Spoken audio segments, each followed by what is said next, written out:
Your lecturer is Paul Rosenzweig, J.D. Mr. Rosenzweig is a professorial lecturer in law at the George Washington University Law School, where he lectures on cybersecurity law and policy. He is a graduate of the University of Chicago Law School. Mr. Rosenzweig formerly served as Deputy Assistant Secretary for Policy in the U.S. Department of Homeland Security and is the founder of Red Branch Consulting, PLLC, a Homeland Security consulting company. He is the author of Cyber Warfare: How Conflicts in Cyberspace Are Challenging America and Changing the World.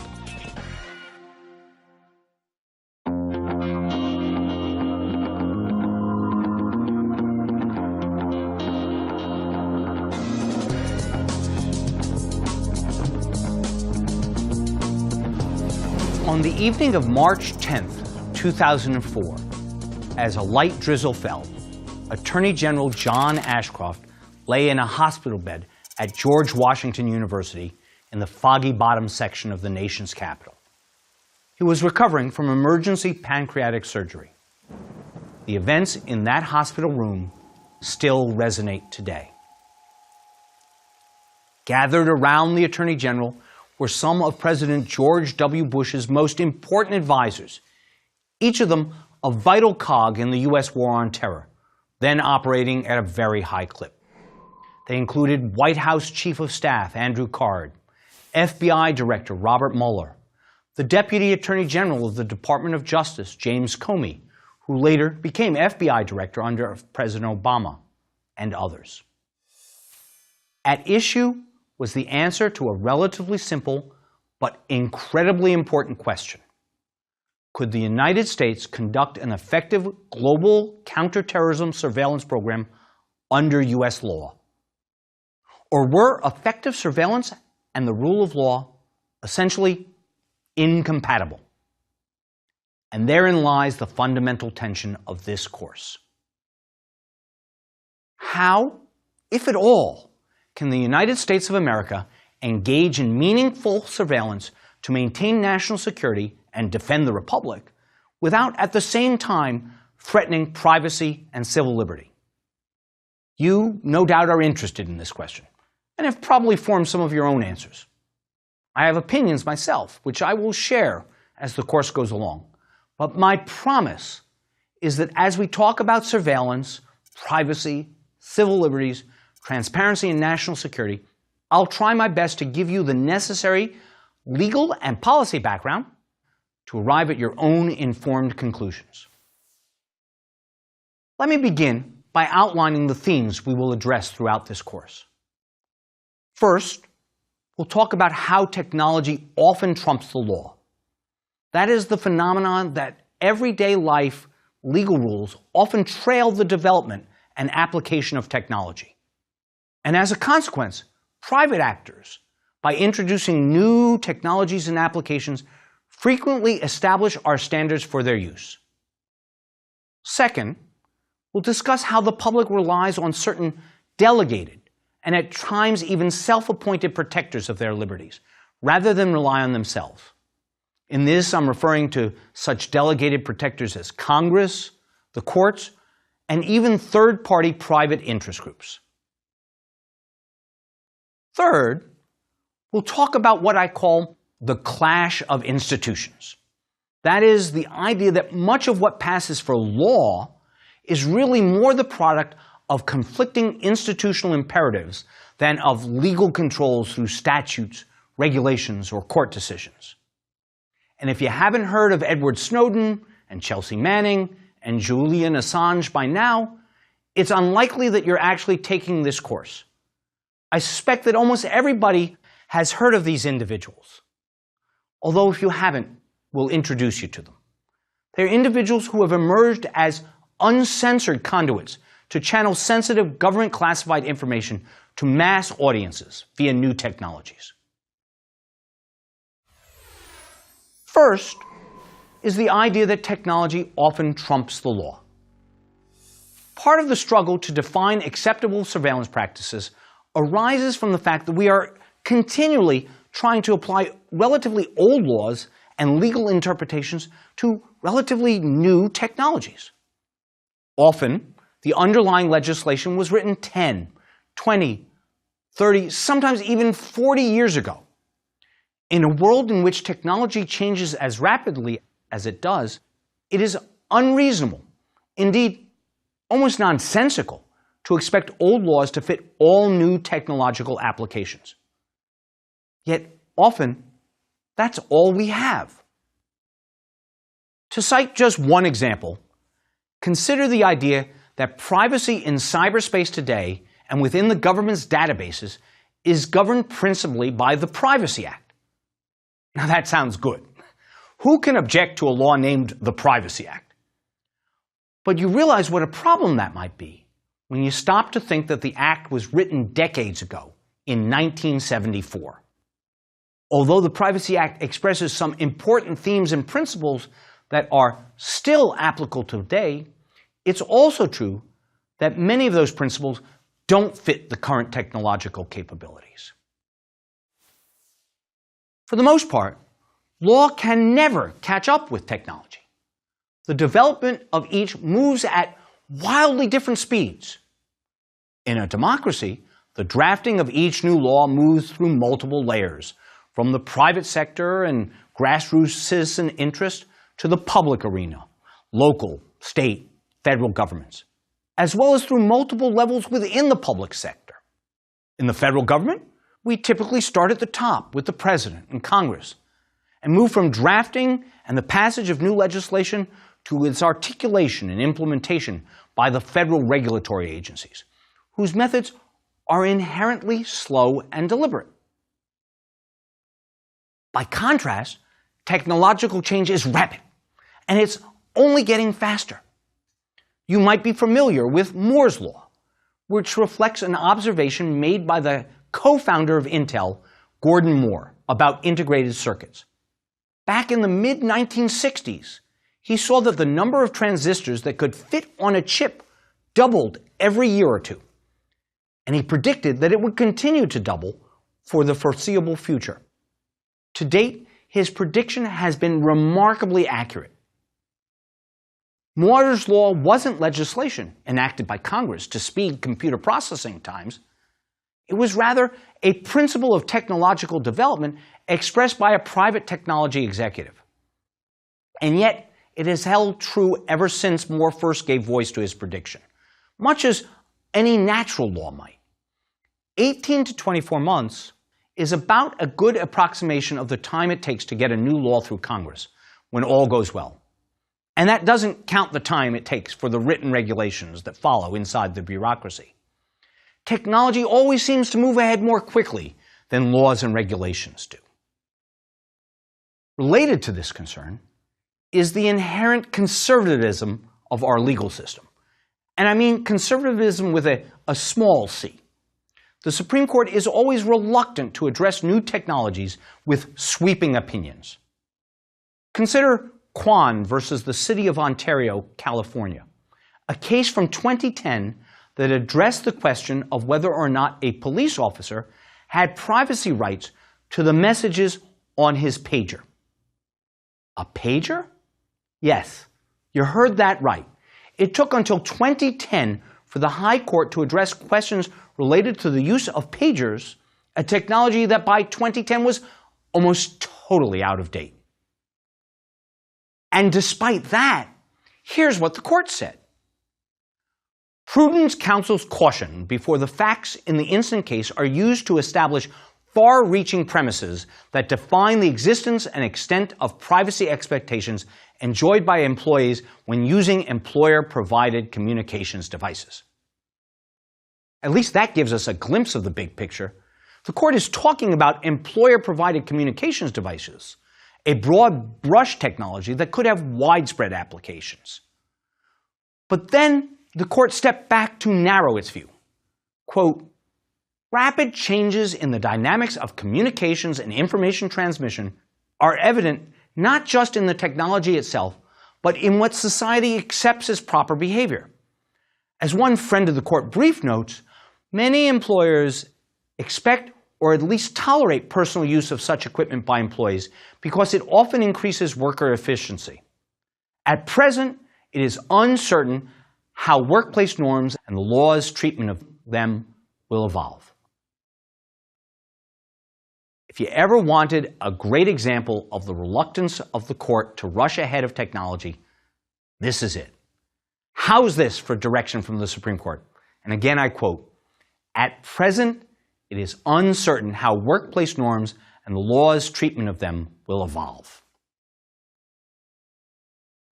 And that leads directly to a related aspect of the disconnect between the pace of law and the pace of technology that we will also explore in this course. The role of private sector actors in creating expectations of privacy and in defining the role of surveillance technology. After all, almost all the technologies that we will talk about in this course, including tools like drones and traffic cameras and the GPS in your car, are manufactured by private corporations, not some official benefactor like Q in the James Bond films, whose marvelous inventions for the British Secret Service were applied first to defeat the enemies of the Queen and then later, perhaps, sold on the open market. Consequently, since it's private companies that bring us most of today's new commercial technologies and applications, think Apple, Google, Facebook, you name it, they also have the initial responsibility for setting the rules on collection, storage, use, and analysis of the data that the new technology captures. Often, we will find that these private sector guidelines and choices are much more important in determining whether, when, and how your privacy and civil liberties will be invaded than any rule promulgated by the government. Just think of all the privacy agreement updates you get in your email box sometimes, but not always requiring your active consent. Or think of the limits on what you can and cannot publish on Facebook or Twitter. These are examples of the important guidelines and codes of conduct initially established and modified by the private, not the public sector. Now, of course, that's not always true. When the government purchases or invents a new piece of technology, or when it buys data and information from the private sector and then uses it for its own purposes, the question quickly becomes one of governmental rules and controls. Who sets the terms for how the government uses the system? Typically, it's Congress through legislation, or the executive branch through its internal policy and guidance. Sometimes, in the case of conflict, it might be the courts. Nevertheless, at least in the first instance, private actors who are by no means representative of the general populace make many decisions that directly affect how surveillance is accomplished. Unlike elected officials, these private actors take their cue not from voters, but from consumer-driven demands and consumer-driven concerns. It is therefore an oddity that much of what we consider to be issues of great public policy concern in the surveillance space are, in the first instance, shaped by private actors. Our second major theme is the idea of delegated control, a system that reflects how transparency and secrecy are in continual tension. We want to exercise oversight of our secret intelligence operations like the CIA and the National Security Agency. Oversight is fundamental to democracy, and transparency is essential to oversight. You can't control what you can't see. But we also understand that complete transparency, exposing all of their activities to public scrutiny, would frustrate their effectiveness. Methodologies and sources developed by our intelligence community often cannot be publicly disclosed without draining them of all usefulness.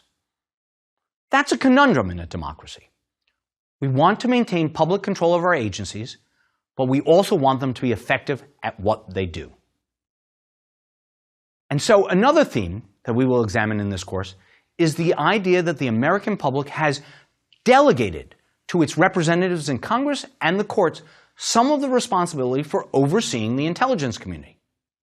Something of this nature is, to many Americans, an essential method of auditing surveillance activity without disclosing it.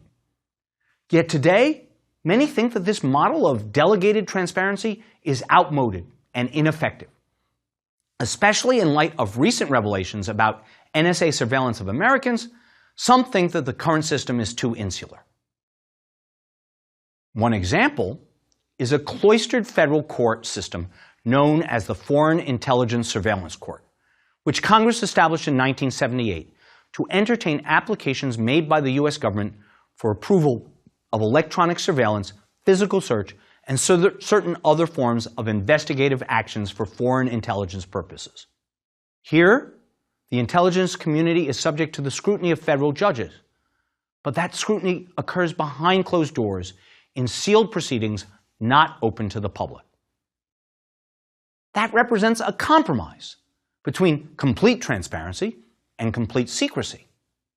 To assess the Foreign Intelligence Surveillance Court's usefulness, we need to examine some of the situations in which it's been applied in recent years. Only when we've done that will we be able to reach our own conclusion about whether we think it works or not.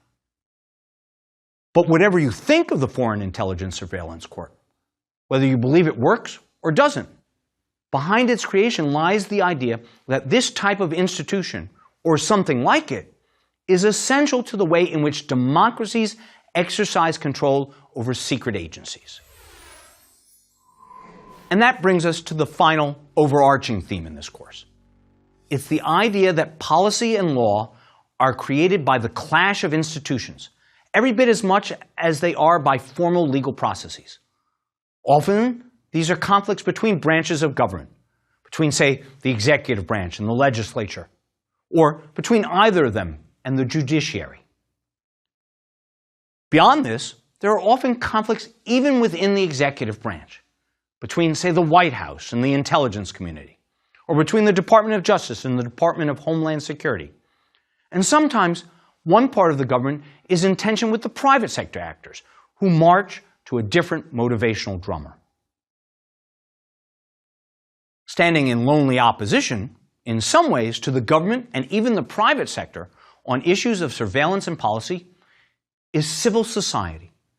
Throughout this course, we will see how non-governmental organizations and advocacy groups exert a large influence on the development of surveillance law and policy and its application.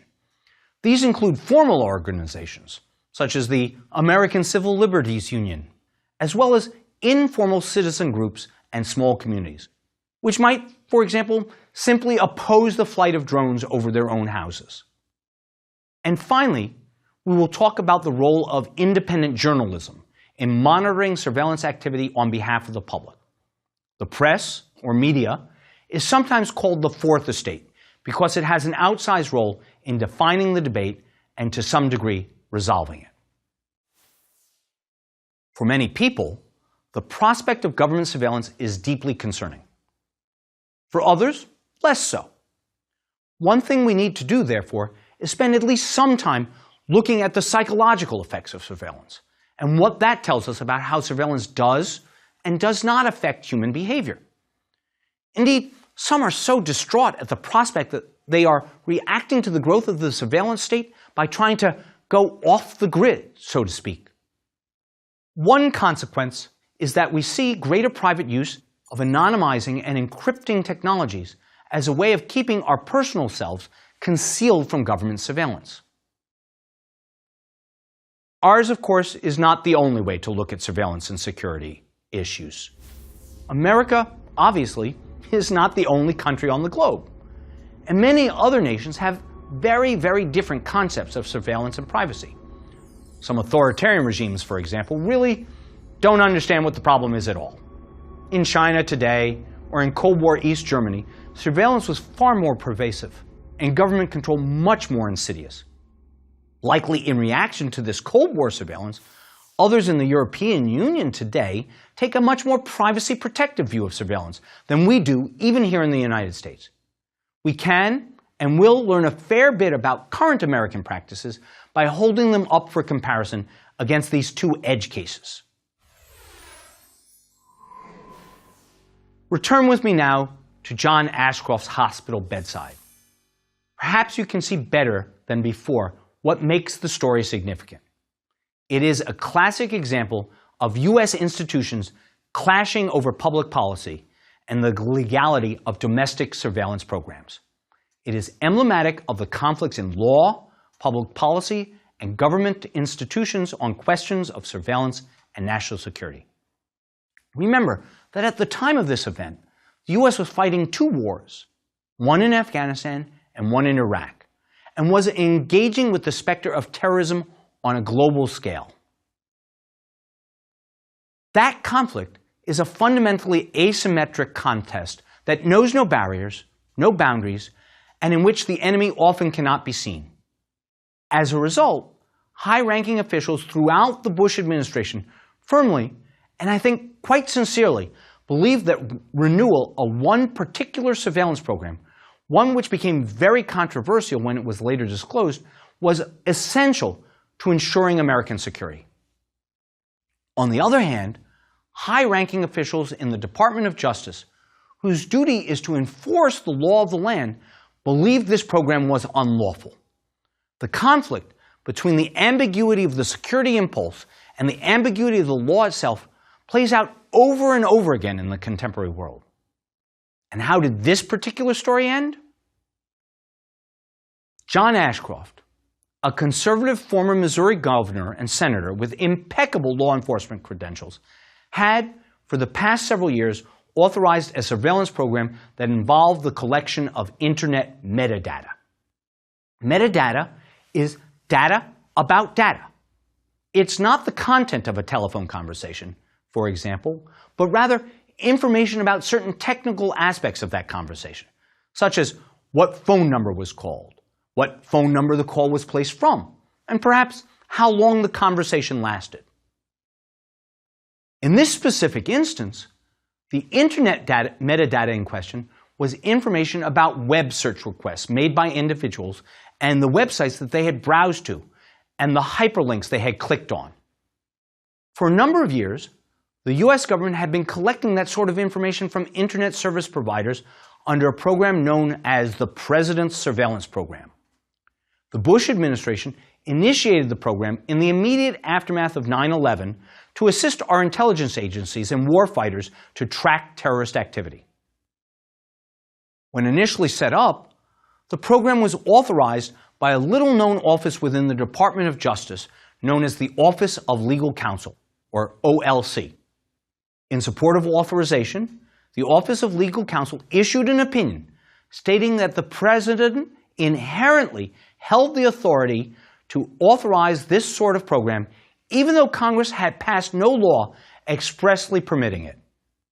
Some might have said that existing law actually prohibited such an Internet surveillance program. But for now, let's put that aside.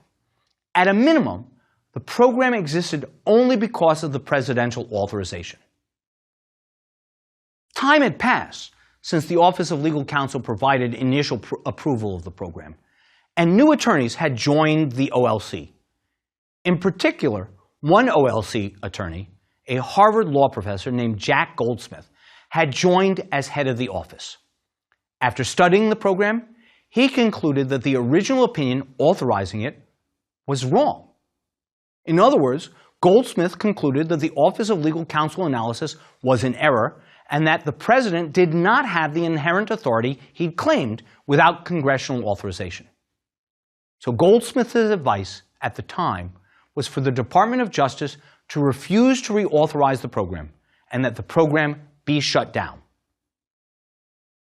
Now, just as this Harvard legal scholar was reaching his opinion, Attorney General Ashcroft had to go into the hospital for emergency surgery. And while Ashcroft was recuperating, the existing order authorizing the interception program came up for renewal. Goldsmith took his analysis to Deputy Attorney General Jim Comey and convinced the department's deputy that the program as constructed was not lawful. Comey, in turn, told the White House that the Department of Justice would object to the interception program's reauthorization unless it were changed to meet the legal objections that had been raised. This, in turn, led to the dramatic events on the evening of March 10, 2004. I've always wanted to say this. It was a dark and stormy night. And here's what happened. According to the Justice Department's Inspector General, The IG, by the way, runs a statutorily created independent office whose mission is to detect and deter waste, fraud, abuse, and misconduct in the DOJ programs. According to the Inspector General, White House Chief of Staff Andrew Card, disturbed by the turn of events set in motion by Comey, rushed to John Ashcroft's hospital bedside with the papers for the ailing cabinet member, a Bush appointee, to sign to reauthorize the program. In other words, the White House wanted the bedridden Attorney General to overrule his subordinate Comey. But Ashcroft had formally given over his legal authority to Comey. That is, while Ashcroft was in the hospital, Comey was not the deputy, but rather the acting Attorney General. And Comey, along with Goldsmith, rushed to the hospital room as well to persuade Ashcroft not to reauthorize the program. Imagine the scene. The President's Chief of Staff, on one hand, arguing with the emergency temporary Attorney General on the other, with the FBI Director Robert Mueller also on the scene, and somewhat improbably, for a law enforcement official, taking Comey's side in saying that the surveillance program should not be reauthorized. This is no tempest in a teapot, but a gale-like struggle in the inner corridors of the world's most important democracy. And John Ashcroft, as he lay there in his hospital bed, still medicated, told the White House Chief of Staff that he shared his own deputy's doubts about the legality of the program, but that whatever his thoughts were at that particular moment, it didn't matter because, and here Ashcroft raised his hand and pointed at Comey. "I'm not the Attorney General," he said. "There is the Attorney General." With that, Comey refused to reauthorize the program. And the next day, President Bush told Comey that he intended to reauthorize the program anyway, without his approval, on his own authority as Commander-in-Chief.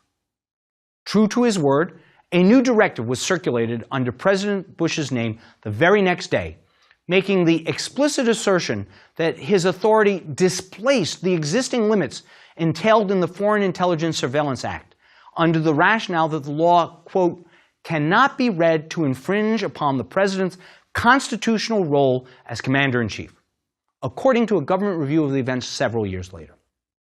The reauthorization also stated that the NSA could obtain and retain metadata, but that the agency would not be deemed to have acquired those records until the analysts specifically searched for and retrieved them from the larger database.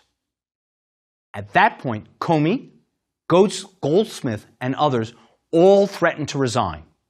A version of Nixon's famous Saturday Night Massacre loomed.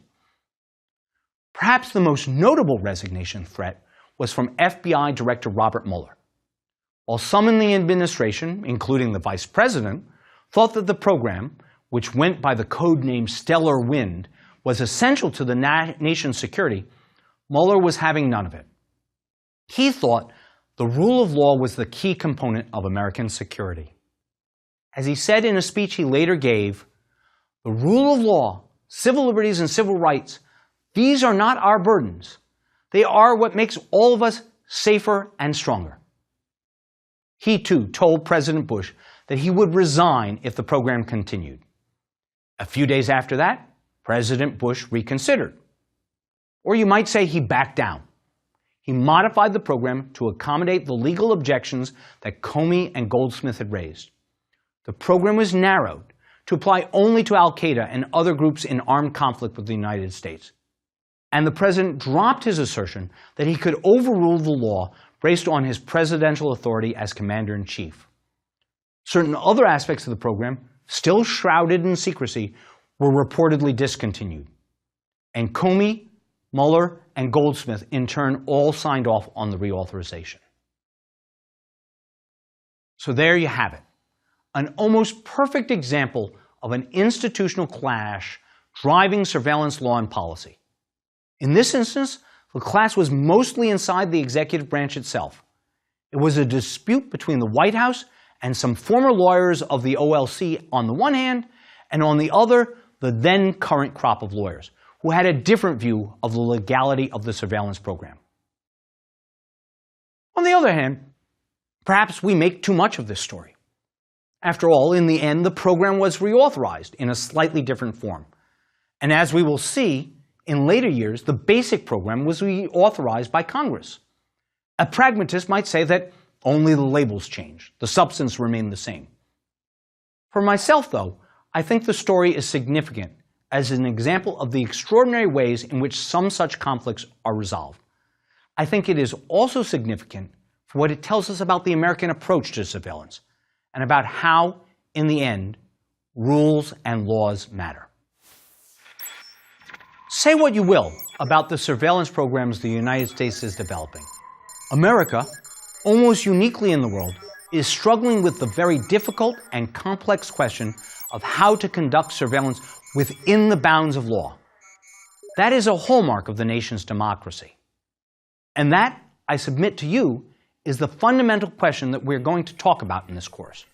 Not just the bounds of law, but also the bounds of policy, the bounds of ethics, and the bounds of morality. Everybody thinking about this question will come to it with a different set of conceptions about what that proper balance should be, and how competing considerations should be weighed. I know I do. At the end of the conversation, I hope that you'll be able to say you're much better informed about surveillance law, public policy, and technology. You might not change your mind, but you will have taken a deep dive into some of the most pressing and salient concerns our country addresses today. And whatever position you take, maybe you will also have a better appreciation of the other side of the argument.